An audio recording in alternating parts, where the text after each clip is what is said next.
pada Bapak Ketua BKN, Pak Ustaz Lubis. Kehilangan arah dan tujuan. Pengertian kedua, kehilangan kesadaran akan ruang dan waktu. Jadi seperti orang sesat, ya. Tapi puncaknya disorientasi adalah seseorang mengalami gejala lupa diri. Lupa diri artinya kehilangan identitas. Dia mengaku muslim, tetapi cara berpikirnya, perasaannya, tingkah lakunya tidak mencerminkan identitas muslim. Nah, ini banyak kita jumpai di zaman kita sekarang, karena zaman kita ini bukan zaman yang baik-baik saja, Bapak. Ini zaman yang Nabi sudah jelaskan 15 abad yang lalu, berisi banyak sekali fitnah, banyak sekali ujian. Nabi pernah bersabda, "Badiru bil a'mali fitanan ka qita'il lailil muslim." Segeralah kalian beramal sebelum datangnya banyak sekali fitnah, seperti malam yang gelap gulita. Nah, ternyata hadis ini berkaitan erat dengan zaman yang kita alami sekarang. Dari mana kita bisa menyimpulkan itu? Dari fakta bahwa hari ini yang memimpin dunia bukan umat Islam. Ya. Ini harus kita akui, Pak, dengan rendah hati, bahwa kita umat Islam hari ini bukan yang sedang memimpin dunia, tetapi yang memimpin dunia atas kehendak Allah. Dan kita tidak boleh sangka buruk kepada kehendak Allah, bahwa Allah sedang mentakdirkan kaum Barat, Eropa, Amerika, yang tidak lain adalah kaum Yahudi, Nasrani, kafir, yang memimpin dunia hari ini. Dan karena mereka yang memimpin, tidak sedikit dari saudara-saudara kita, mudah-mudahan kita termasuk yang tidak terlibat di dalamnya, terjerembab masuk dalam perangkap gejala disorientasi ini, Pak. Nah, kalau kita lihat bahwa disorientasi ini puncaknya adalah seseorang mengalami apa yang disebut dengan lupa diri, kehilangan identitas. Apa kata Al-Quran sebabnya orang lupa diri? Apa kata Al-Quran? Ini kata Allah, وَلَا تَكُونُوا كَالَّذِينَ نَسُوا اللَّهَ فَأَنْسَاهُمْ أَنفُسَهُمْ. Janganlah kalian seperti orang-orang yang lupa kepada Allah, sehingga Allah jadikan mereka lupa kepada diri mereka sendiri. Jadi berdasarkan ayat ini, orang bisa lupa diri karena apa? Karena lupa Allah. Dan sebab itulah kita orang mengaku beriman ini diperintahkan Allah untuk senantiasa ingat Allah. Ini ayatnya. Ya ayyuhalladzina amanu uzkurullaha zikran katsira. Hai orang beriman, ingatlah kalian kepada Allah dengan ingat yang sebanyak-banyaknya. Dan tadi korek mana tadi? Udah korek ini. Nah, kalau di jalan kalau masalah namanya masuk jalan juga ya.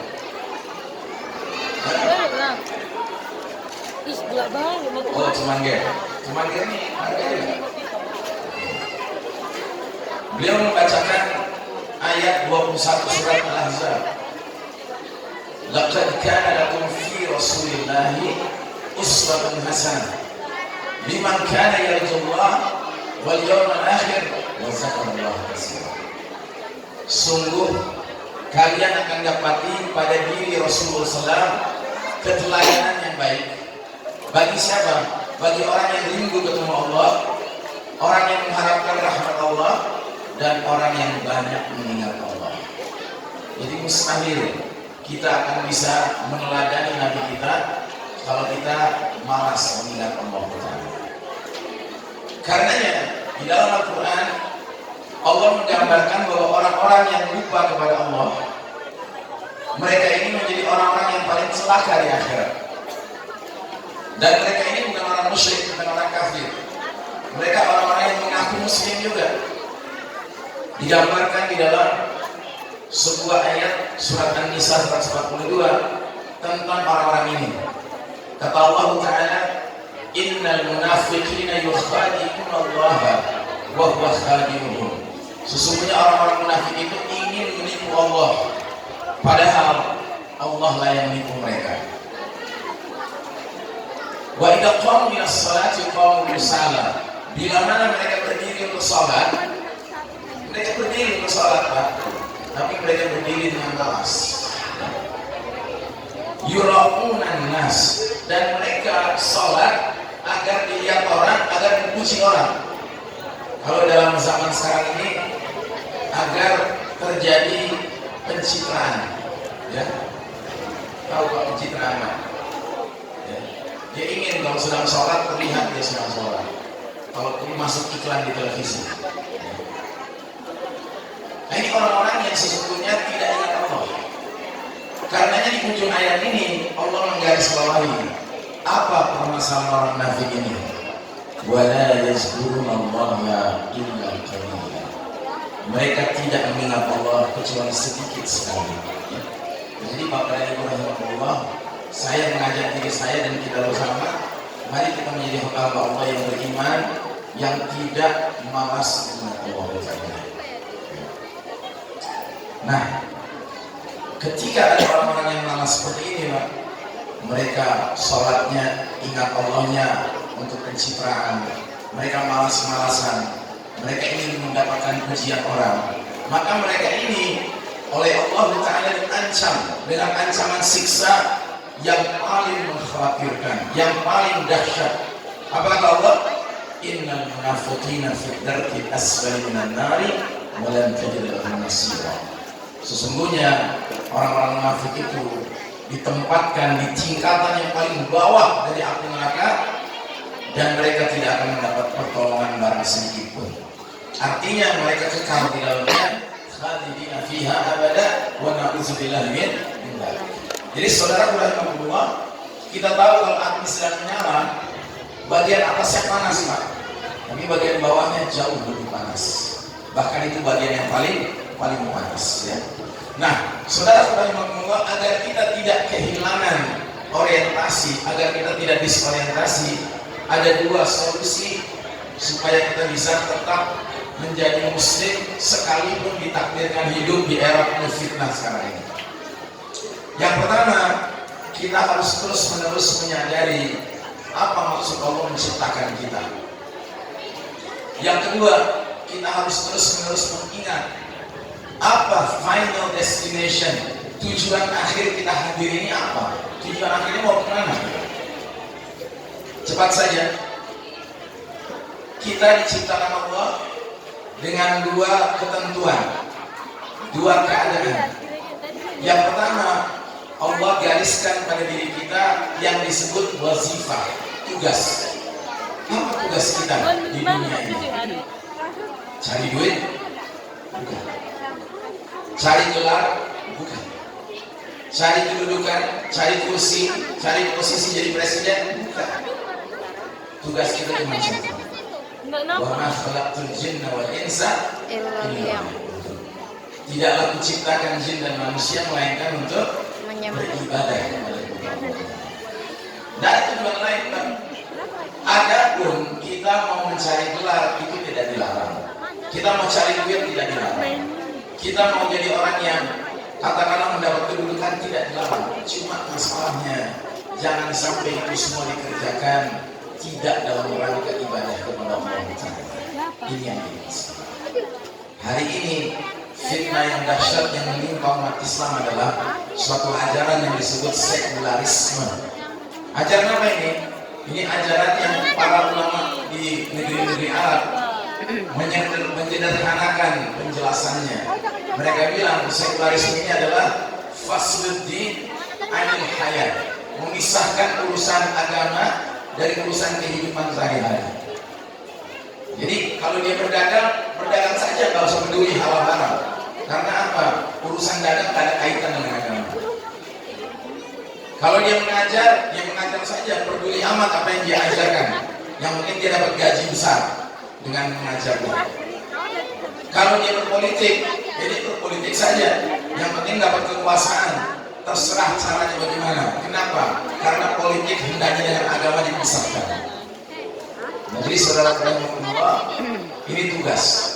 Yang kedua, kita dikondisikan Allah dengan suatu misi, Pak, risalah. Risalah ini diabadikan dalam surat Al-Baqarah ayat 30. Di sini tertera di bawah, Pak. Saya lupa. Allah berfirman, wa isqala rabbuka lil malaikati inni ja'ilun fil ardi khalifah. Dan ingatlah ketika Allah Ta'ala berfirman kepada para malaikat, aku hendak menjadikan khalifah di muka bumi. Jadi misi kita, Pak, di dunia ini berperan sebagai khalifah. Pertanyaan, apa arti khalifah?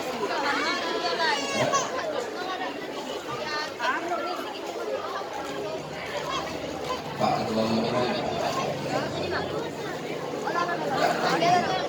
itu sudah arti definisi atau arti istilah ya. Tapi kalau arti maknawi lughawinya, bahasanya bukan pemimpin.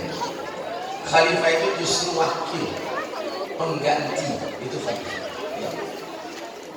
Jadi kita diciptakan Allah agar punya misi menjadi khalifatullah fil ardh, wakil Allah di muka bumi. Dan ciri wakil yang amanah, bukan ciri wakil yang amanah, ya betul, ciri wakil yang amanah adalah semua yang dia kerjakan mengikuti aturan hukum dari yang dia wakili. Jadi kalau dia hidup di dunia ini, bekerja, beraktivitas, dia tidak pernah melupakan hukum dari yang dia wakili, Allah Subhanahu wa Ta'ala. Itu namanya khalifah yang amanah ya. Cilakanya tidak terus-menerus Allah memilih khalifah yang amanah untuk memimpin umat manusia. Dan sekarang gilirannya khalifah yang amanah. Siapa yang memimpin umat manusia sekarang? Khalifah yang amanah.